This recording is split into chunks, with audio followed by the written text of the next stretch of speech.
तारू का? चाचा ठीक नहीं क्या? बाबू तू घर में जोता भीतर जाइबे का फेर? इ लोग के बताइए दे हम। बिना बतावले छोटका आ गई। ना मान बलो। अरे वो कौन है रे? मेरा बाबू है। बाबू बाबू को हेलो तू यार के तब भी न खलोई बुता भतार के। साला आजकल का प्यार भी गजब हो गया, सुबह लब हो गया, सांझ सब हो गया। अगर ये आपको वीडियो अच्छी लगी तो जितने हो सके उतने स्टार्स।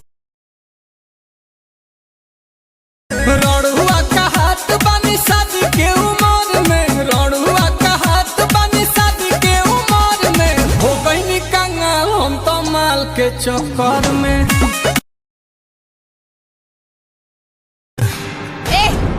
प्यार तोहरा बाप के जागीर ना हो, तोहरा माई के पतो बनावे के इतना शौक बा तो जाके अपना जैसन अनपढ़ गवार लेके के मेहरारू बना लो। तू भी खुश रहो और तोहर माई भी।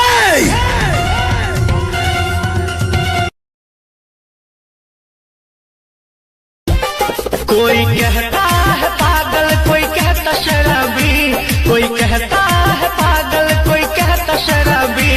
तूने ही बेवफाई मेरी हाल बनाई, तूने ही बेवफाई।